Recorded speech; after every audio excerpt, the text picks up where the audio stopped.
मोहम्मद अली को तो आप सब लोग जानते हैं। वो एक ग्रेट बॉक्सर थे। वो दुनिया के यंगेस्ट हैवीवेट चैंपियन थे और उन्होंने 19 बार अपने टाइटल का दफा किया।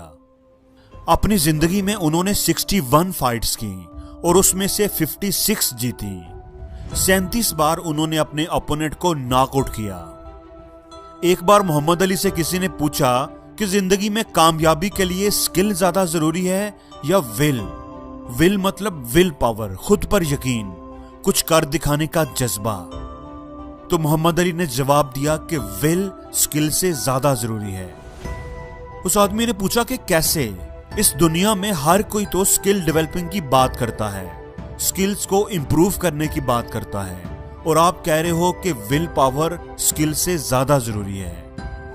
तो मोहम्मद अली ने जवाब दिया कि रिंग में जब मैं फाइट कर रहा होता हूं और मेरा अपोनेंट मुझे पंच मारता है और मैं उसे डिफेंड नहीं कर पाता, वो सीधा मेरे मुंह पर आकर लगता है और मैं गिर जाता हूं, तो मेरी स्किल ने तो मुझे गिरा दिया।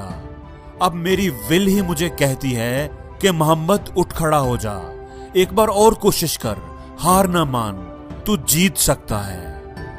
और मैं अपनी विल पावर की वजह से ही दोबारा उठकर खड़ा होता हूं।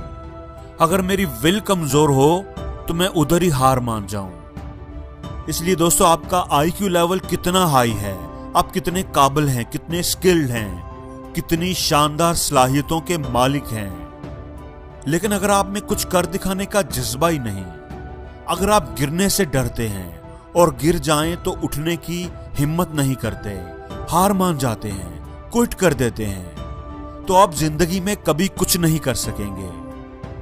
लेकिन अगर आपने कुछ कर दिखाने की ठान ली है तो फिर आप एक हथौड़े से भी पहाड़ को काट सकते हैं। जी हां दोस्तों, मैं कोई अफसानवी बात नहीं कर रहा। आप जरूर जानते होंगे डिशरात मांझी को, जिसकी बीवी हॉस्पिटल ना पहुंचने की वजह से फौत हो गई क्योंकि उसके गांव से शहर जाने के रास्ते में एक बहुत बड़ा पहाड़ था जिस पर से गुजरना बहुत मुश्किल था। उस मुश्किल रास्ते से गुजरते हुए उसकी बीवी रास्ते में ही फौत हो गई। तो उस आदमी ने उस पहाड़ को काट कर उससे रास्ता बनाने की ठान ली ताकि किसी और का प्यारा ऐसे ही फौत ना हो। उसके पास वसाइल नहीं थे, उसके पास सिर्फ हथौड़ा था। उसने एक हथौड़े और छेनी से ही पहाड़ को काटना शुरू कर दिया और काट कर दिखाया। उसे ये काम करने में 20 साल लग गए, लेकिन उसने रास्ता बनाकर दिखाया क्योंकि उसे हथौड़े पर नहीं, खुद पर यकीन था। दोस्तों, शाख पर बैठा हुआ परिंदा कभी शाख के टूटने से नहीं डरता क्योंकि उसका एतमाद शाख की मजबूती पर नहीं बल्कि अपने परों की मजबूती पर होता है।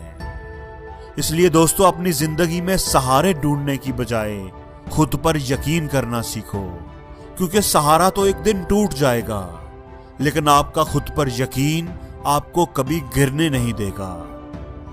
दोस्तों, अपनी जिंदगी का ये असूल बना लो कि जीत से पहले जीत और हार से पहले हार कभी ना मानो।